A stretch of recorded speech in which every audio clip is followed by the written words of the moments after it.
오늘도 책을 듣는 시간, 미나미 책방에 와주셔서 감사합니다. 오늘 소개해드릴 책은 전나무숲 출판 이시하라 유우미 지음의 생강의 힘입니다. 이 책의 저자 이시하라 유우미는 일본의 의학 박사로 현대인들이 겪는 대부분의 질병의 원인이 냉증에 있다는 사실을 알게 되었습니다. 그 냉증을 해소하는 방법으로 한약에서 몸을 따뜻하게 해주는 성분이 생강이라는 점에 착안하여 생강의 약효를 일상생활에서 간편하게 이용할 수 있는 방법을 이 책으로 정리했습니다. 지금부터 그 내용 중 일부를 들려드리겠습니다. 사람들의 몸이 차가워졌다. 냉증이에요. 항상 손발이 차요. 라는 사람들이 정말 많은데 내 몸이 차가워져 있는지 아닌지를 객관적으로 판단하려면 체온을 측정하는 방법이 제일 좋다. 요즘은 평열 35도대가 보통이라고? 의학 대사전에는 겨드랑이에서 쟀을 때 평균 체온은 36.89에서 플러스 마이너스 0.34도라고 나와 있는데 독자 여러분 중에 평열이 36.89도인 사람이 과연 있을까? 아마 거의 없을 것이다. 내 클리닉을 방문하는 사람들의 체온을 재봐도 높아봤자 기껏해야 36.2도에서 36.3도다. 대부분 35도대, 심한 경우에는 34도대도 있다. 우리 몸은 원래 36.5도에서 37도 사이의 체온에서 가장 잘 움직이도록 만들어졌다. 따라서 그보다 낮은 체온에서는 몸의 기능이 저하되어 여러 가지 질병이 발생하기 쉬워진다. 실제로 체온이 1도 떨어지면 대사는 약 12%, 면역력은 30%가 넘게 저하된다고 한다. 35.5도의 체온이 항상적으로 지속되면 배설 기능이 저하되고 자율신경 기능 이상 혹은 알레르기 증상이 나오기 쉬워진다. 35도의 체온에서 암세포가 가장 왕성하게 증식하며 34도는 물에 빠진 사람을 구했을 때 살릴 수 있느냐 없느냐의 경계선이 되는 체온이다. 또 기온이나 체온이 떨어지는 겨울에는 감기나 폐렴, 뇌경색이나 심근경색, 고혈압 같은 질환이 늘어날 뿐만 아니라 대부분의 질병에서 사망률이 올라간다. 하루 중에서 기온과 체온이 가장 낮아지는 오전 3시에서 5시에 사망하거나 발작을 일으키는 사람이 많다는 사실도 밝혀져 있다. 건강한 사람이라도 기상한 뒤 한두 시간까지는 체온이 낮기 때문에 이 시간대에는 몸이 무겁거나 기분이 가라앉아 좀처럼 기운이 나지 않는다. 그 뒤에 체온이 상승하면서 몸 상태도 고조되기 시작하여 체온이 제일 높은 오후 2시에서 5시 사이에 가장 활동적이 된다. 이처럼 체온은 인간의 건강이나 생명에 지극히 중요하다. 그런 체온이 낮다는 것은 중대한 문제다. 게다가 이 같은 저체온화 경향은 젊은 사람들만의 문제가 아니다. 다양한 연령대 환자들의 체온을 측정해 보면 전체적으로 저체온임을 알 수 있다. 얼마 전까지만 해도 냉증하면 젊은 여성의 전유물이었는데 요즘에는 나이가 많든 적든 남자나 여자나 모든 사람의 몸이 차가워져 있다. 겨울보다 여름에 몸이 더 차가워진다. 사계절이 순환하는 나라에서 몸이 차갑다라는 증상은 예전에는 당연히 겨울철 현상이었다. 하지만 요즘 시대에는 어떨까? 이제는 모든 곳에 에어컨이 설치돼 있다. 한여름에도 건물이나 차 안은 전혀 덥지 않다.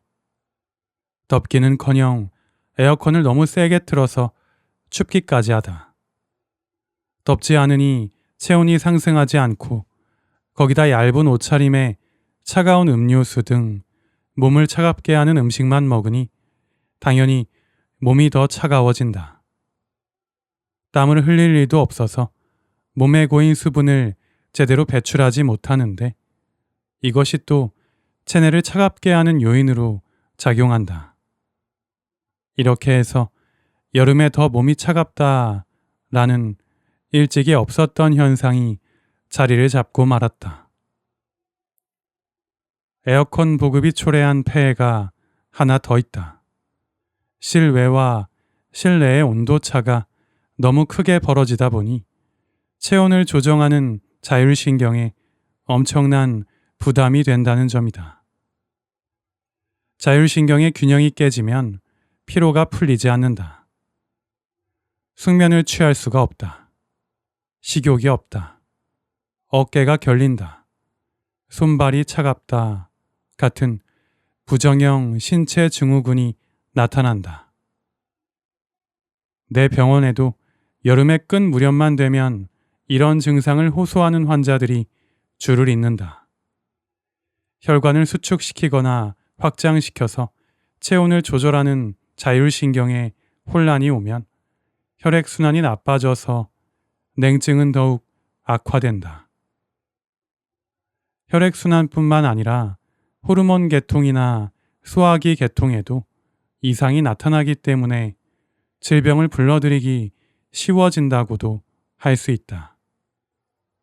저는 더위를 잘 타요. 이런 사람도 요주의. 저는 더위를 잘 타니까 괜찮아요. 라는 사람도 주의가 필요하다. 냉증이라고 해서 추위를 잘 타는 사람만 걸리라는 법은 없기 때문이다. 자각 증상이 없어도 몸이 차가운 경우가 꽤 있다. 예를 들어 손발은 따뜻해도 배를 만져보면 차갑다면 이 역시 냉증이다. 배는 몸의 중심이다. 중심이 차가운 사람은 열이 표면에 몰려 있어 손발만 따뜻할 뿐 정작 체내는 차가운 경우가 많다. 또 땀을 많이 흘리는 사람도 냉증이라고 할 수 있다. 땀이 많이 나는 이유는 체내에 수분이 많기 때문이다. 격렬한 운동을 하지 않았는데도 조금만 움직이거나 식사만 해도 땀이 나는 까닭은 대사가 활발해서가 아니라 체내에 남아도는 수분을 버려서 몸을 따뜻하게 만들려는 반응 때문이다. 극도의 긴장 상태에서 나오는 식은땀 역시 마찬가지인데 우리 몸은 스트레스에 대항하기 위해 수분을 버려서 체온을 올리려고 한다. 걸핏하면 붓는 사람도 체내에 수분이 많다고 보면 된다. 물이 많으면 몸이 차가워진다. 여름은 날이 덥기 때문에 내 몸이 실제로는 차갑다는 사실을 알아채기 힘들지만 그대로 방치하면 냉증은 계속 악화되기만 한다. 몸의 이상이 걱정인 사람은 제일 먼저 냉증을 의심해 볼 일이다. 몸을 차갑게 만드는 최대 원인은 과식에 있다. 과식했더니 갑자기 졸음이 오고 피로가 한꺼번에 몰려와서 움직이기 귀찮아지는 경험은 누구에게나 있다.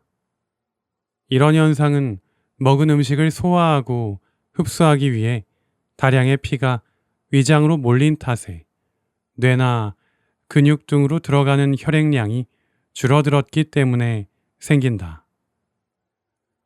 체내에서 많은 열을 생산하여 체온을 유지시키는 곳이 근육과 간, 뇌, 심장 등이다.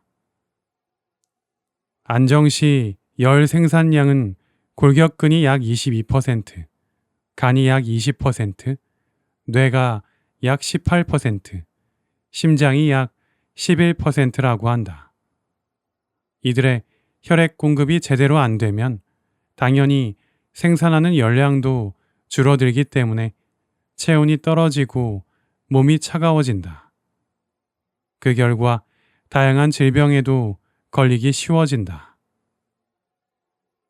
반대로 소식을 하거나 단식을 하면 위장으로 갈 혈액을 줄여도 되기 때문에 근육이나 뇌 같은 위장 의외의 장기로 가는 혈류가 좋아져서 열 생산이 순조롭게 이루어진다. 또한 과식은 혈액을 끈적끈적하게 오염시키는 원인이기도 하다. 먹은 음식을 다 소화하지 못하는 것이 끝이 아니라 미처 연소되지 못한 단백질이나 지질, 당질이 노폐물이 되어 혈액을 오염시킨다. 혈액 성분 등에 대한 지식이 전혀 없었던 2000년 전 옛날의 한의학에서도 만병의 원인은 하나, 혈액의 오염에서 온다 라고 한 데서 알 수 있듯이 혈액 오염은 온갖 질병의 원인이라고 할 수 있다.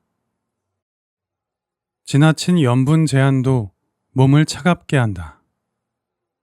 소금을 줄인 식습관도 몸을 차갑게 한다. 이 말을 듣고 놀라는 사람도 많지 않을까? 최근 몇십 년 동안 염분의 과다 섭취가 고혈압이나 뇌졸중 등의 원인으로 지목된 탓에 염분을 줄이는 게 중요하다는 것이 상식이 되었기 때문이다. 과거 도호쿠 지방 사람들에게는 고혈압이나 뇌졸중이 많았다. 이 지방 사람들은 미소 된장, 간장, 절인 음식 같은 짠 음식을 좋아하는데 조사 결과 하루 염분 섭취량이 30g 이상이라는 사실이 밝혀지면서 그 인과관계가 도마에 올랐었다. 그러나 지금에 와서는 그 상식이 뒤집어지고 있다. 왜냐하면 그때의 조사를 계기로 전국적인 염분 줄이기 운동을 실시하여 염분 섭취량을 대폭 줄였는데도 고혈압 환자 수는 줄어들지 않았기 때문이다. 또 뇌졸중의 사망률은 확실히 줄었지만 뇌혈관에 혈전이 생겨서 막히는 뇌경색 사망률은 오히려 늘어났다. 도호쿠 지방 사람들에게 고혈압이나 뇌졸중이 많았던 당시에도 그들의 평균 수명은 전국 평균보다 고작 2에서 3세 모자랄 뿐이었다. 즉, 염분만이 원인이 아니라 겨울철 추위나 운동 부족, 채소 섭취의 부족 등도 영향을 끼치지 않았을까 추측된다. 한편 한의학에서는 염분에는 몸을 따뜻하게 만드는 작용이 있다고 보고 있다. 이 사실에 비추어 도호쿠 지방 사람들은 염분을 많이 먹었기 때문에 혹독한 겨울을 견뎌낼 수 있었다고도 볼 수 있다. 만약 염분을 많이 섭취하지 않았더라면 고혈압이나 뇌졸중으로 쓰러지기 훨씬 전에 몸에 냉증 때문에 생긴 감기나 폐렴, 결핵, 류머티즘, 우울증 등으로 일찍 죽었을지도 모른다. 염분을 너무 줄인 나머지 염분 부족 상태에 빠져서 몸이 차가워지고 그것이 원인이 되어 병에 걸린다면 아무 의미도 없다. 무턱대고 염분을 줄이는 길로 내달리는 일은 하지 않는 편이 낫다. 다만 소금을 먹을 때는 인공화학염은 피하고 약 100종류나 되는 풍부한 미네랄을 함유한 천연염을 먹도록 한다. 또 발한이나 배뇨를 철저히 해야 한다는 점도 명심하자. 수분과 함께 체내 나트륨도 말끔히 배출할 수 있다면 심장에 부담이 갈 일도 없고 혈압이 올라갈 걱정도 없다. 최고의 조합. 생강 더하기 홍차 더하기 흑설탕. 모든 질병을 예방하는 만능식품인 생강. 생강을 매일 손쉽게 지속적으로 먹을 수 있고 생활 속에 효과적으로 접목시킬 수 있도록 내가 고안한 방법이 생강 홍차다. 몸을 따뜻하게 하는 양성 식재를 조합해서 고안. 생강 홍차는 뜨거운 홍차에 생강을 적당량 갈아 넣고 흑설탕, 그러니까 유기농 비정제 흑설탕으로 단맛을 낸 것이다. 녹차나 뜨거운 물로는 안 될까요? 라는 질문을 자주 받는데 역시 홍차가 제일 좋다. 홍차는 녹차를 발효시켜서 만들지만 몸에 미치는 영향이 녹차와는 크게 다르다. 녹색의 녹차와 뜨거운 물은 둘 다 몸을 차갑게 하는 음성식품이다. 반면 붉은색인 홍차는 몸을 따뜻하게 하는 양성식품이기 때문이다. 또 홍차에 들어있는 카페인은 이뇨작용을 발휘해서 수독을 예방해준다. 그리고 홍차의 붉은 색소인 테아플라빈에는 강력한 항산화 작용이 있어서 체내에서 과도하게 발생한 활성산소의 제거에 도움을 줄 뿐만 아니라 감기 바이러스나 인플루엔자 바이러스에 살균 효과가 있다는 사실도 알려져 있다. 생강과 궁합이 좋고 생강의 냉증 제거 효과를 더욱 증진시키는 홍차와 조합한 생강 홍차는 손쉬운 최강의 온열 건강식품이라고 할 수 있다. 생강 홍차에 흑설탕을 넣으면 효과는 더욱 강력해진다. 백설탕은 음성식품이지만 흑설탕은 양성식품이다. 흑설탕에도 몸을 따뜻하게 하는 작용이 있다. 게다가 비타민과 미네랄도 풍부한데 칼슘 함유량은 백설탕의 150배 가까이나 된다. 트리플 온열 효과로 강력한 작용. 생강, 홍차, 흑설탕을 조합한 생강 홍차. 들어가는 재료가 하나같이 양성식품이기 때문에 당연히 몸을 따뜻하게 하는 힘이 강하다. 생강 홍차를 마시고 곧바로 몸이 따끈따끈 따뜻해지는 효과를 실감할 수 있다. 대사가 좋은 사람이라면 마시는 중간부터 땀이 나기도 한다. 매일같이 빠뜨리지 않고 마시다 보면 감기에도 잘 안 걸리게 된다. 걸렸다 해도 생강 홍차를 하루 3잔에서 4잔씩 마시다 보면 가볍게 지나간다. 냉체질이나 붓기, 변비나 설사, 결림이나 통증 등도 어느 틈엔가 해소된다. 하루 종일 몸이 따뜻하고 매일 편안한 몸과 마음으로 생활할 수 있다는데 놀랄 것이다. 여러 가지 몸의 이상으로부터도 해방된다. 붓기 제거로 다이어트 효과까지. 몸이 신부에서부터 따뜻해져서 체온이 올라가면 대사가 좋아지기 때문에 몸에 축적된 지방도 착착 연소되기 시작한다. 대사가 좋아지면 먹은 음식이 바로 에너지로 전환되는데 이 말은 곧 지방이 잘 안 쌓이는 몸, 살찌지 않는 몸으로 바뀐다는 뜻이다. 전신의 장기가 활발하게 활동하고 신장의 혈류도 좋아져서 배뇨가 늘어나면서 붓기도 해소된다. 물론 위장 운동도 활발해지기 때문에 변비도 해소된다. 많이 먹지도 않는데 무슨 짓을 해도 살이 안 빠져요. 라는 말을 하는 사람들 대부분은 몸이 차다.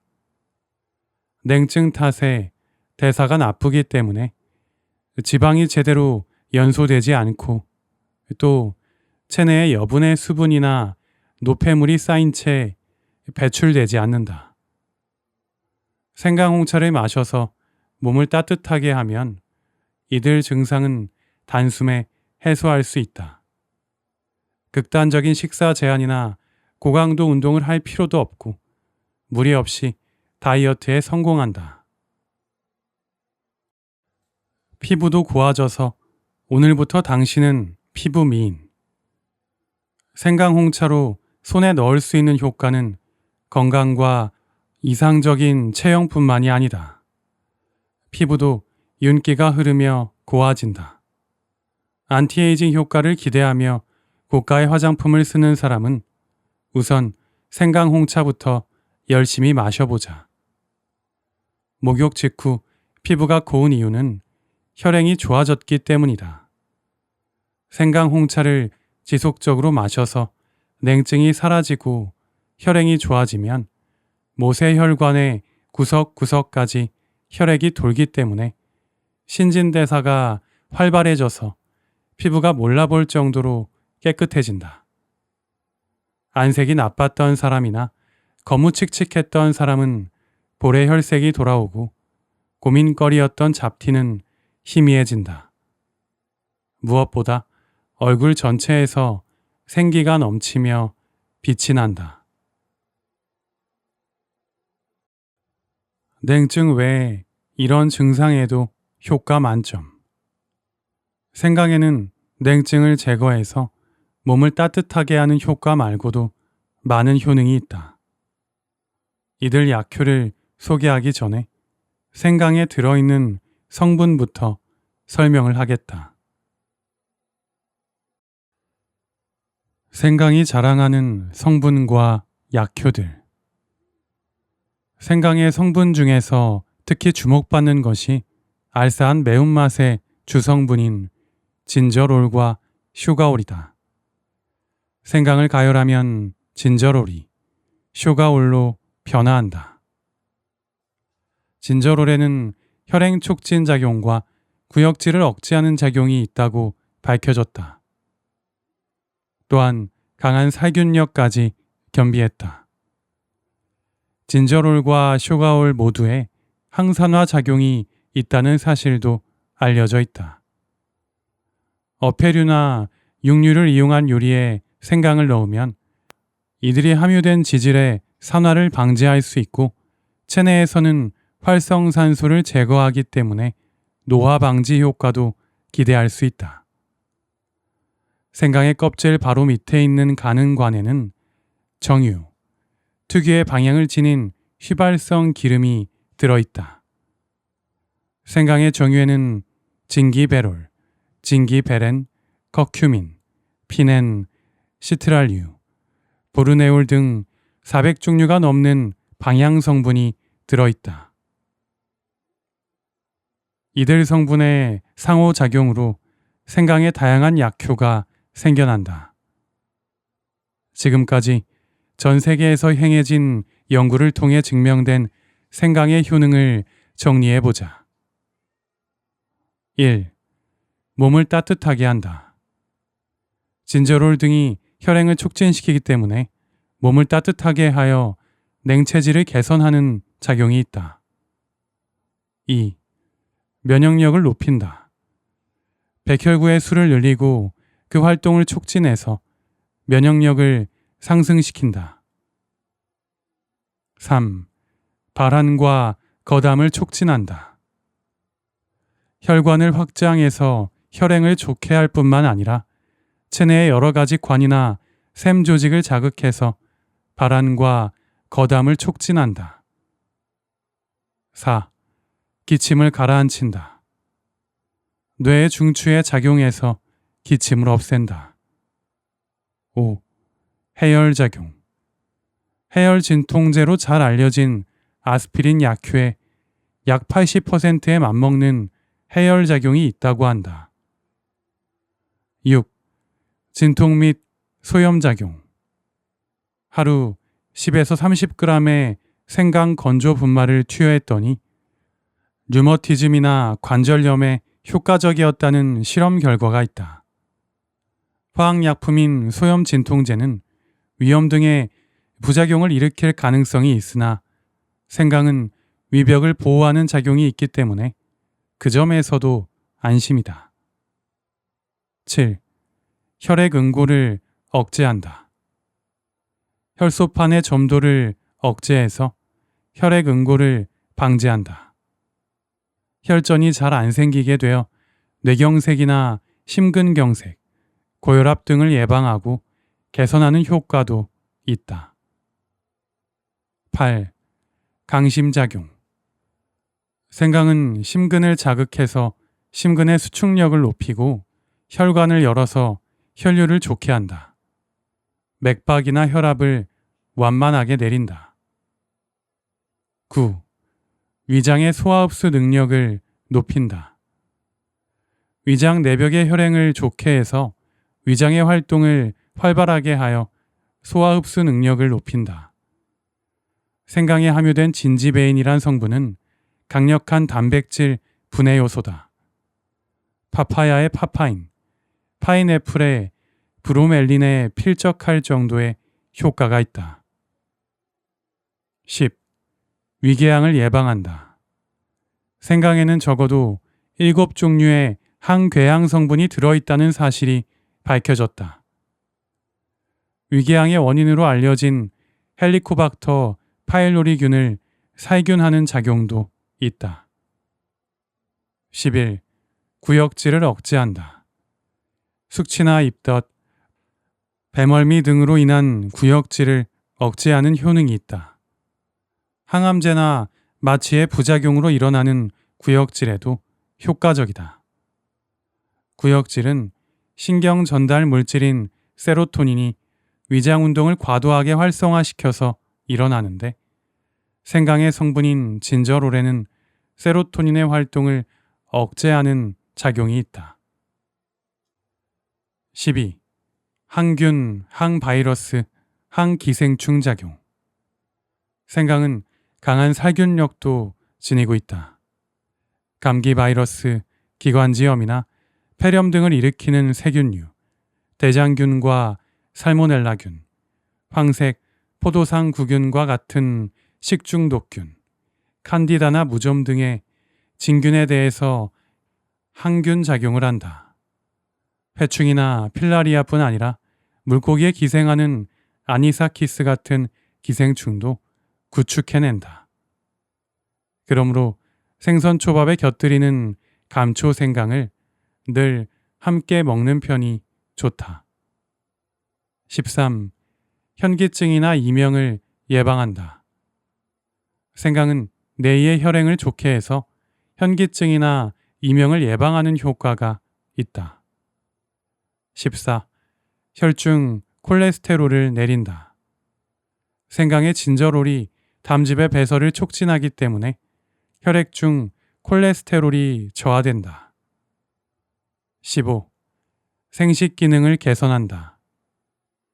혈행 분량을 개선하는 작용이 있는 생강은 자궁과 난소로 가는 혈행을 좋게 하고 그 활동을 촉진하여 월경을 가볍게 정상적으로 만드는 효과도 있다. 불임에도 효과를 발휘한다. 남성에서는 정자의 운동률을 높인다고도 한다. 16. 산화를 방지한다.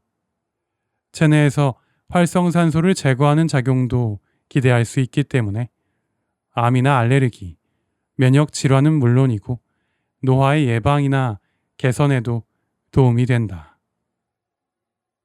17. 우울증을 예방한다. 한의학에서 생강은 기를 소통시킨다 라고 하여 우울증을 개선하는 작용이 있다고 여겨왔다. 기병의 특효약인 한약 바나후박탕에 들어가는 성분이기도 하다. 18. 해독을 촉진해서 체내를 정화한다.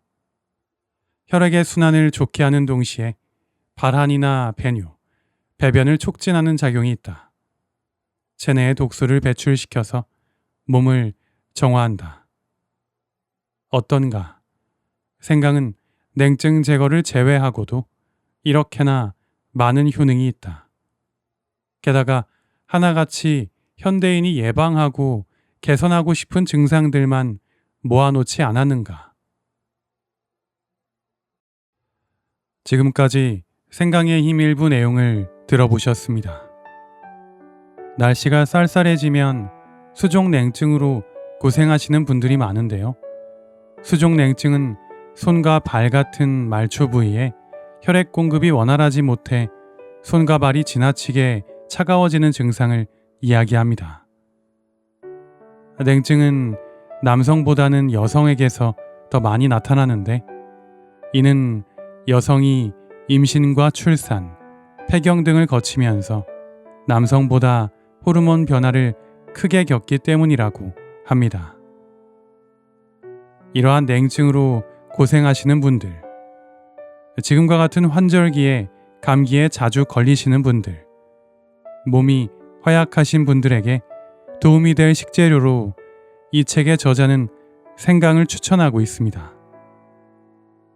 현대사회를 살아가는 사람들은 지나친 냉방, 과식, 스트레스, 운동 부족 등의 다양한 냉증의 원인들에 노출되어 있는데, 몸에 열을 내어주는 성분이 있는 생강을 일상생활에서 쉽게 섭취할 수 있는 대안으로 생강 홍차를 제시하고 있습니다. 또한 이 책에서는 생강 홍차뿐 아니라 생강 활용에 대한 다양한 방법을 알려주어 생강으로 일상생활에서 쉽게 건강을 챙길 수 있도록 안내하고 있으니 관심이 있으신 분들은 한번 읽어보시는 것을 추천드립니다.